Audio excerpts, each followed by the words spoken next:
So hi guys, welcome to Simran Rathore Glamour YouTube channel.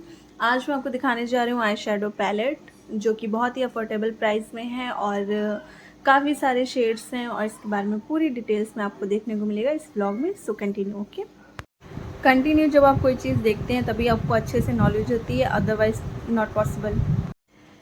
जो eye shadow आज मैं आपको दिखाने जा रही हूँ ये है मिस गोल्ड का, एंड इसका प्राइस है 800 रुपीज़ और ये काफ़ी अफोर्डेबल प्राइस में है और काफ़ी सारे शेड्स हैं। इसमें टोटल 160 शेड्स हैं, मतलब 160 शेड्स हैं और काफ़ी अच्छी पैकेजिंग भी है। मैंने यूट्यूब पे काफ़ी ऐसे भी व्लॉग देखे हैं जो प्रोडक्ट के बारे में बताते हैं बट उसका प्राइस नहीं बताते और लास्ट में उसका प्राइस बताते हैं, जिसकी वजह से लोग उससे कंटिन्यू देखें। बट मेरे चैनल पे ऐसा कुछ नहीं होने वाला। अगर आपको सिर्फ प्राइस देखना है तो आप देख सकते हो, मैंने स्टार्टिंग में ही बोल दिया है। मैं आपको सारी डिटेल्स दूंगी। अगर आपको डिटेल्स जाननी है, नॉलेज लेना है और उसके बाद आपको प्रोडक्ट कैसा है सब कुछ देखना है, तो सिर्फ आपको प्राइस जान के स्किप्ट नहीं करना है, आपको पूरा कंटिन्यू व्लॉग देखना है। तभी आपको पता चलेगा इसमें कौन से शेड हैं, कैसे हैं, पिगमेंट कैसा है, इसकी पैकेजिंग कैसी है, एंड ऑल्सो इसके प्राइजेस पे ही सब कुछ डिपेंड नहीं होता है गाइज। ओके, मैंने रीज़नेबल प्राइस में जो भी आई शेडो परचेज किए हैं, उसके बाद जो सबसे बेस्ट मुझे आई शेडो लगा था वो मैंने ये परचेज किया था और ये इसमें काफ़ी सारे शेड अवेलेबल हैं।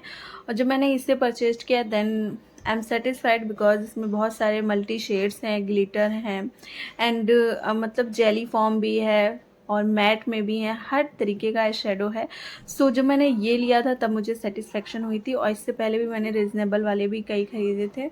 अप्रॉक्स 2 से 3 मैंने 3-4 खरीदे थे, उसके बाद मैंने ये ख़रीदा था और जब मैंने ये ख़रीदा तब मुझे रियल में सेटिस्फेक्शन हुई थी बिकॉज़ ये उस टाइम के लिए जब मैंने परचेज किया था न्यू में, तब मेरे लिए बेस्ट ही था बिकॉज़ इतने सारे शेड का पैलेट मेरे पास नहीं था।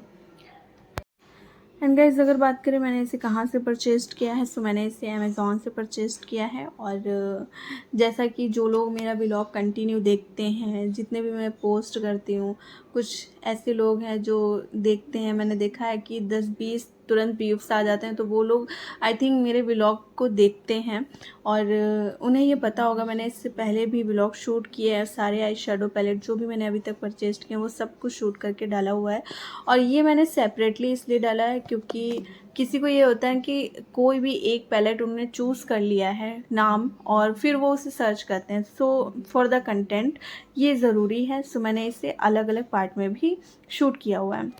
अभी मैं जो आपको दिखा रही हूँ पैलेट में, जो पार्ट मैं आपको दिखा रही हूँ जेली फॉर्म में है।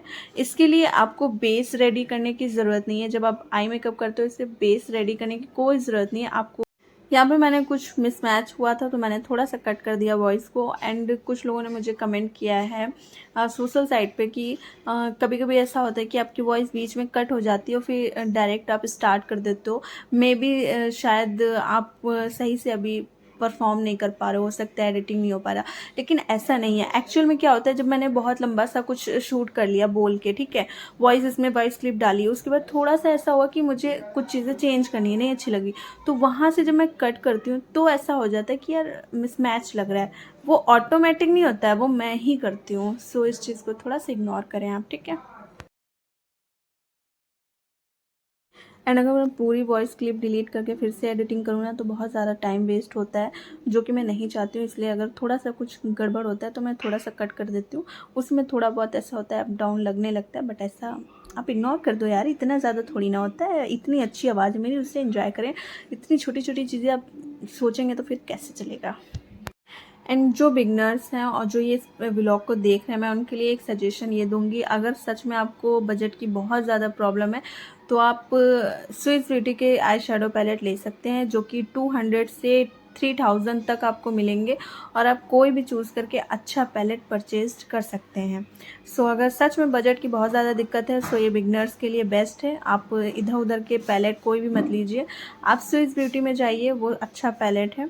और जो मैं पैलेट अभी आपको दिखा रही हूँ दिस टाइम ये आउट ऑफ स्टॉक है, सो आपको ये शायद कहीं ना कहीं प्रोफाइल पे मिल जाए ऑनलाइन, बट अभी फ़िलहाल आउट ऑफ स्टॉक है, सो नहीं मिल पाएगा। अब मैं आपको दिखाने जा रही हूँ अपना पर्सनल शूट जो कि मैंने इस मंथ ऑर्डर किया है अपने लिए पिज़्ज़ा। एंड दिस इज़, अगर इसका नाम आपको जानना है मैं आपको बता दूँ, मुझे किंग पिज़्ज़ा काफ़ी ज़्यादा पसंद है और ये मैं एवरी डे से ही पिज़्ज़ा खाती हूँ बिकॉज़ सीतापुर में यहाँ पे पिज़्ज़ा काफ़ी अच्छा मिलता है और मैंने हर जगह का खाया। मेरे को स्टार्टिंग में खाया, मैं तो हमेशा ऐसे ही खा रही हूँ, तो स्टार्टिंग में मैंने कई जगह से ट्राई किया बट मुझे नहीं पसंद है। मुझे एवरी डे का पिज़्ज़ा काफ़ी पसंद है और इस बार जो पिज़्ज़ा मैंने ऑर्डर किया है भाई साहब वो जल गया है। एंड मैं आपको बता दूँ, ये जो पिज़्ज़ा है इसमें सब कुछ आपको सारे इंग्रेडिएंट मिलेंगे बट इसमें पनीर थोड़ा सा मिसिंग रहता है। इस बार थोड़ा सा इन्होंने ऐड कर दिया बट किंग पिज़्ज़ा में पनीर नहीं वो ऐड करते हैं, बाकी सारी चीज़ें होती हैं। एंड आप देख सकते हो मेरे पैसे कैसे वेस्ट हुए हैं, मतलब अच्छा खासा अमाउंट पे होता है जब आप मीडियम साइज़ का पिज़्ज़ा है। वैसे मैं लार्ज में खाती थी लेकिन मैंने अब फ़िलहाल के लिए मीडियम खाना स्टार्ट किया बिकॉज़ यार मैं बहुत मोटी हो चुकी हूँ। एंड ये मेरा मंथ का रहता है, मैं ज़ोमेटो से कुछ ना कुछ खाती ज़रूर हूँ ऑर्डर करके। एंड आउटिंग जब मैं जाती हूँ तब 2 बार मंथ में, पता नहीं कुछ लिमिट नहीं होती कि मैं बाहर का कितनी बार खा जाऊँ, लेकिन 3 बार तो 100% मैं खाती हूँ। इसके अलावा अब देख सकते हो मेरे पैसे कैसे वेस्ट हुए हैं, ये जल चुका है। एंड होपफुली मैं ये चाहती हूँ कि मैं फ़ास्ट फूड खाना बहुत ज़्यादा कम कर दूँ बिकॉज़ जब से मेरी तबीयत ख़राब हुई है बिफ़ोर 4 ईयर, तो डॉक्टर ने क्लियर बोला है कि आप फ़ास्ट फूड जब तक नहीं छोड़ेंगे आप सही नहीं हो पाएंगे, चाहे जितनी दवाइयाँ खा लें। सो मैंने काफ़ी ज़्यादा चेंज किया है अपनी लाइफ में। अब मैं इतना नहीं बोल सकती कि मैंने डायरेक्ट कर लिया, भाई मुझे 4 ईयर लग गए मतलब फ़ास्ट फूड को थोड़ा सा अवॉइड करने में। तो आप मान के चलो मैंने फ़ास्ट फूड जो रेगुलर मैं खाती थी, मैं रेगुलर फ़ास्ट फूड ऑर्डर करती थी, मतलब कभी कुछ मंगा रही हूँ, कभी कुछ मंगा रही हूँ, कभी ठेले से खा रही हूँ, कभी ज़ोमेटो से, मतलब कुछ ना कुछ खाती ही रहती थी और घर का फ़ास्ट फूड तो कभी काउंट ही नहीं करती थी। सो अब जाके 4 साल बाद मैंने जो रोज़ खुद से मैं जो ऑर्डर करती थी बर्गर, पिज़्ज़ा, खस्ते जो भी है चुटुर-पुटुर, वो सब मैंने बंद कर दिया है इस महीने से। इस महीने से 10-12 दिन हो चुके हैं, मैंने इस महीने में कुछ भी बाहर से अपनी तरफ से ऑर्डर नहीं किया। हाँ, ज़ोमैटो से मैंने खाया है और आउटिंग करूँगी तब भी 2-3 बार खाऊँगी बट जो रोज़ मैं खाती थी ना 100-50 रुपए का, वो मैंने बंद कर दिया इस महीने से। और अब मेरा जो नेक्स्ट टारगेट है, मैं ये चाहती हूँ मैं पिज़्ज़ा भी बंद कर दूँ बिकॉज़ जो मैं रोज़ खाती हूँ वो भी अनहेल्दी था, उससे भी मैं बीमार होती थी और जो पिज़्ज़ा है ये भी मेरे लिए काफ़ी नुकसान वाला है बिकॉज़ इसमें मेयोनीज़ होता है और चीज़ होता है, ये सब कुछ बहुत ज़्यादा नुकसान करते हैं बॉडी को। तो मैं चाहती हूँ पिज़्ज़ा भी मेरा किसी भी तरीके से छूट जाए, लेकिन मैं आपको बता दूँ मैं बहुत शौकीन हूँ पिज़्ज़े की, मतलब मुझे बहुत पसंद है। सो बस आई डोंट नो वो कब आएगा दिन कि जब मैं पिज़्ज़ा भी खाना छोड़ दूँगी, बट मैंने रेगुलर वाला छोड़ दिया, वही बहुत है, बहुत है अभी के लिए मैं, बहुत है बिकॉज़ अभी सुनने में लोगों को लग रहा हो कि ऐसे रेगुलर थोड़ी ना कोई खाता है, लेकिन मैं ऐसी ही हूँ, मैं रेगुलर ही खाती थी। अब इस महीने से थोड़ा कंट्रोल कर पाई हूँ, वो भी मतलब खा मैं बचपन से रही हूँ लेकिन 4 साल से मैं ट्राई कर रही थी कि अवॉइड कर सकूँ क्योंकि बिकॉज़ इंटरनल प्रॉब्लम, बट मैं नहीं कर पाई। एंड फाइनली इस मंथ से मैंने अवॉइड करना स्टार्ट किया है। सो अब मैं चाहती हूँ बस पिज़्ज़ा भी किसी तरीके से मेरी लाइफ से हट जाए। खैर ये तो हो गया ऑनलाइन का सिस्टम कि मैं चाहती हूँ कि 3 बार मैं ऑनलाइन खाऊँ और बाकी ऑफ़लाइन 5-6 बार खा लूँ, कोई मसला नहीं है। और घर का तो मैं छोड़ूंगी नहीं, साफ बात है, घर का भी नहीं, मैं घर को लास्ट में देखेंगे कब अवॉइड करना है, फ़िलहाल के लिए। अब मैं आपको दिखाती हूँ एक ऐसी चीज़ जो मुझे मोटू बनाने में मतलब 100% काम करती है, वो है मीठा। मुझे मीठा रोज़ चाहिए मुझे मीठा, मतलब मैं मीठा मुझे चाहिए ही चाहिए, कुछ ना कुछ मीठा मुझे खाना होता है। और अपनी तरफ से अगर बाहर से कुछ खाओ तो उससे अवॉइड किया जा सकता है, सोच समझ के इंसान खाता है।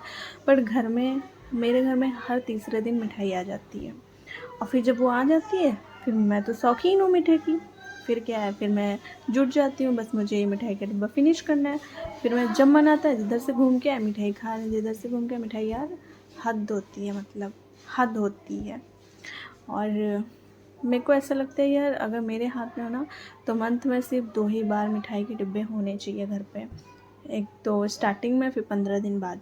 अब यार हर तीसरे दिन आएगा तो फिर इतनी डिलीशियस चीज़ें आंखों के सामने होंगी तो फिर कहाँ की डाइटिंग, कैसा मोटापा, फिर तो आप खाओगे ही खाओगे। तो बस मेरे मुंह पे मेरा बिल्कुल कंट्रोल नहीं है। हाँ, एक टाइम ऐसा था जब मैं अपनी फ़िटनेस को लेके बहुत ज़्यादा सीरियस थी, बहुत ज़्यादा वर्कआउट करती थी, डाइटिंग भी करती थी और मतलब बिल्कुल सीरियस डाइटिंग करती थी। लेकिन जब से मुझे इंटरनल दिक्कत हुई है फिर उसके बाद मेरा माइंड एकदम चेंज हो गया कि यार जब मरना ही है तो फिर भूखे क्यों मरना है, फिर खा पी के मरो। और मतलब जब बीमार ही रहना है, कुछ भरोसा तो है नहीं कब कितना ठीक होगा नहीं होगा, क्या ही है। सो बस उसके बाद जो है माइंड बहुत ज़्यादा डिस्टर्ब हो गया एंड अब मैं कुछ भी खाती हूँ, मेरे को कुछ ये नहीं है कि यार दुबले ही होना है, नहीं खाना है। अब मैं सीरियस हो ही नहीं पा रही हूँ अपनी डाइट को लेके, बट फिर भी मैं चाहती हूँ कि मैं खाऊं, ये नहीं है कि ना खाऊं, लेकिन थोड़ा सा लिमिटेड खाऊं तो ज़्यादा बेस्ट है। बट देखते हैं कैसे क्या है करना है।